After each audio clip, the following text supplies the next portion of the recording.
Le Coran enseigne que la Sainte Bible a été falsifiée.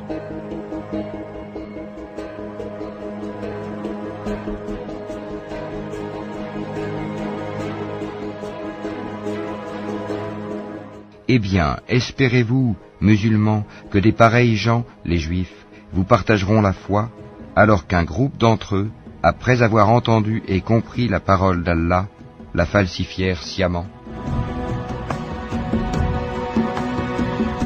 Malheur donc à ceux qui de leurs propres mains composent un livre, puis le présentent comme venant d'Allah pour en tirer un vil profit. Malheur à eux donc, à cause de ce que leurs mains ont écrit, et malheur à eux à cause de ce qu'ils en profitent.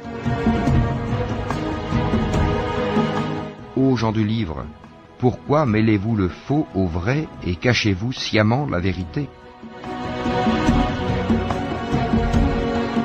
Il en est parmi les Juifs qui détournent les mots de leur sens et disent « Nous avions entendu, mais nous avons désobéi. Écoute, sans qu'il te soit donné d'entendre, et favorise-nous, Rahina, tordant la langue et attaquant la religion.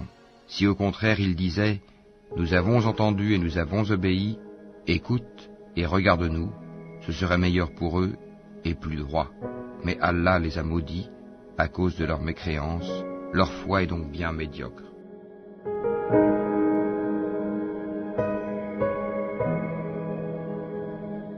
Encore là, un mensonge de Satan, c'est-à-dire Allah, pour garder les musulmans loin de la seule vraie parole de Dieu révélée, la Sainte Bible, qui est le livre de la vérité éternelle.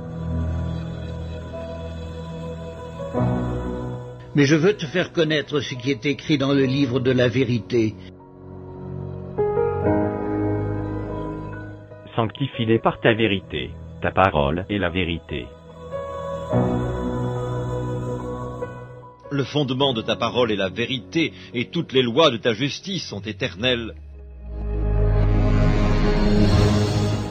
Dès ton enfance, tu connais les saintes lettres, qui peuvent te rendre sage à salut par la foi en Jésus-Christ. Toute écriture est inspirée de Dieu, et utile pour enseigner, pour convaincre, pour corriger, pour instruire dans la justice, afin que l'homme de Dieu soit accompli, et propre à toute bonne œuvre.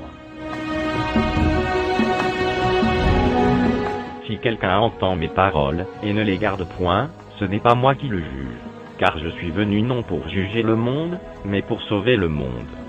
Celui qui me rejette et qui ne reçoit pas mes paroles, a son juge. La parole que j'ai annoncée, c'est elle qui le jugera au dernier jour.